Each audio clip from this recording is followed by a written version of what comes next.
Have you ever seen the Superflip? Okay, but have you figured out how to do it on a bigger cube?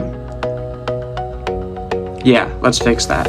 Today I'll be showing beginner Rubik's Cube patterns, and don't worry, I'll be going slow enough for you to follow along. I'll be showing some of them on even bigger cubes, and if you already know a pattern, don't worry, you can skip ahead. Just make sure to stay to the end. The last one looks illegal. And before we started, I wanted to just show you guys all the ones I'm going to be going through. From the checkerboard being the easiest, along with the dot, to the Superflip, which looks even better on big cubes, and patterns like these. Alright, so we're starting easy with the checkerboard pattern first. If you mess this one up, I don't know what else to tell you. So, how you do the checkerboard pattern is you start with your solved cube, and then you're going to move the right side twice, the left side twice, and then you're going to rotate the cube, so then you have the lines going across the cube, and you're going to do those same moves, and then again twist the cube so you got the lines going horizontally, and then you're going to do that again, and then bam, you got the checkerboard pattern. You can do it on cubes like the 4x4, but it's not as cool. It's better to do it on cubes that have an odd number, such as a 5x5. So when you're doing it on this, you do it the same way. You know, you'll move the outer sides, and then you'll also want to move this middle layer like that. So now you can see it, then we can go like this. So how I do it is I just turn each layer twice like this, and then you will eventually get your checkerboard pattern. And on bigger cubes, it tends to even look cooler. The next pattern we have is the 6 dots or snake eyes. What I do is I move this middle slice over like that. I move this middle down. I move the middle back, and then I move the middle back up. And then you got the snake eyes. Now, if you want to level this one up, you can take it onto a bigger cube. This is a 7x7 just because I think it's cool. So you can do the normal dots pattern. Now, if you want to level this one up, you can take it onto a bigger cube. This is a 7x7 just because I think it's cool. So you can do the normal dots pattern. When I was turning the next inner layer, the thing is, since I moved the layers, this inner layer to make the original dot pattern, I just moved in another set. So I was moving this layer, so I just took this next layer, boom, on each side, and then I would do that. And that is how I was making the dots. And then even do it again with the next set of inner layers, and then you can make like targets. Next up is the Superflip pattern. It is where we flip all the edges on a Rubik's Cube. This one is one of my favorites, especially because it looks so good on bigger cubes. So first I'm going to show you how to do it on the 3x3, and then we'll move up to the bigger cubes. So to get this pattern is actually really easy. All you have to do is move the middle up, and then the top to the left like this, and then you do that 4 times, and then you rotate the cube down and then over to the right, and then you do those moves 4 times again.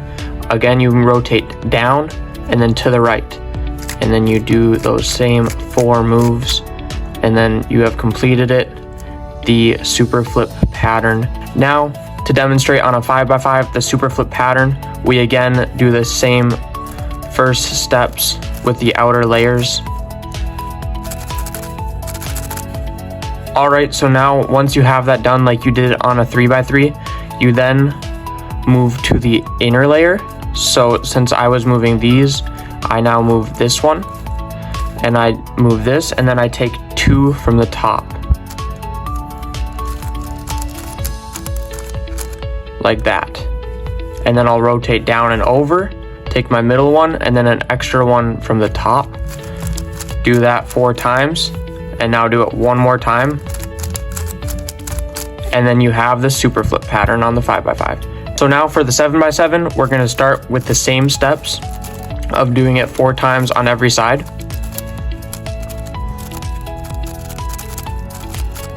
Now we have it like this. Then we take the next inner layer and then 2 of the upper, and then go again. Now we did the next step. Now we're going to do 1 more. So this next middle layer, and then 3 of the upper layers. We just keep on adding on, and then we do it our 4 times all the way around the cube.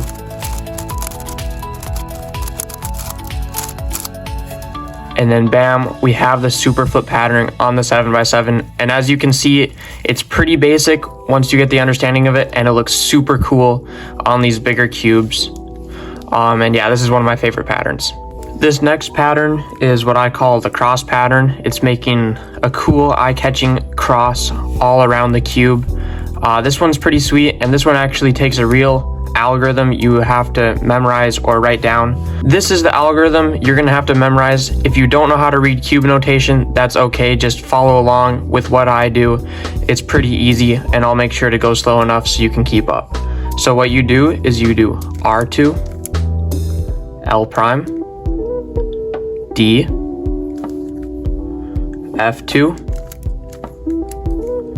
R prime, D prime, R prime, L, U prime, D, R, D, B2, R prime, U, D2. And then if you did it correctly, you should come up with something like this. It looks really cool. It's kind of satisfying to look at. Now this pattern, like the Superflip, was made for big cubes, and I'm going to show you why. So when you do this on the 7x7, here is what I have. Do the algorithm, you're going to get the same thing that you had here, and I'll do that quickly so it would look like this. Alright, so I did that same algorithm just on the outer edges of the cube, and you get the cross pattern. But here's where it gets crazy. So if you do that same algorithm, but instead of doing it with the outer layers, you take another layer with it again on all sides that you have to churn. So for this, I would do R2, L prime, D, F2.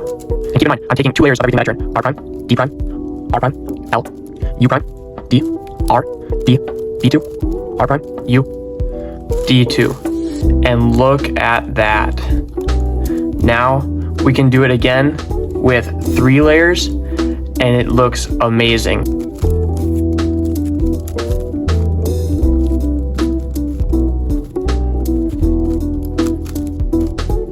There we have it. I'm gonna be honest, I messed up the first time I did it and had to solve the cube, so that's another lesson. Be very careful when you're doing these, because if you mess up, it's just gonna suck on bigger cubes. But this is what the cross pattern looks like. So this is also one of my favorite patterns just because of how cool it looks. So yeah, let's get on with the next one. All right, now I'm gonna show you guys how to do the cube in a cube in a cube pattern.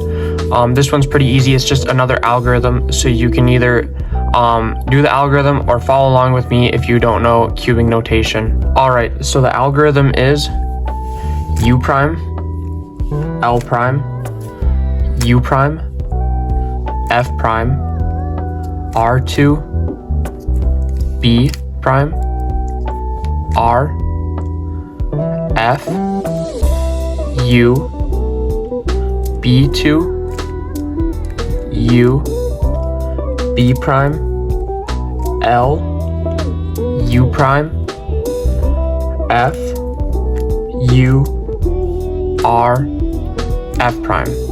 And then that should give you the cube in a cube in a cube pattern.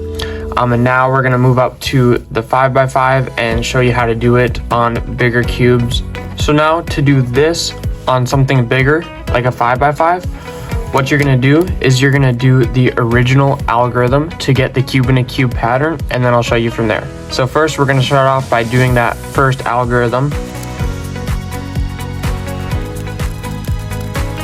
Now, once you do the cube in a cube in a cube pattern on the 5x5 using just the outer layers, you then do the same algorithm, but on the next inner set of layers like we have been with the Superflip pattern, and it starts out looking something like this.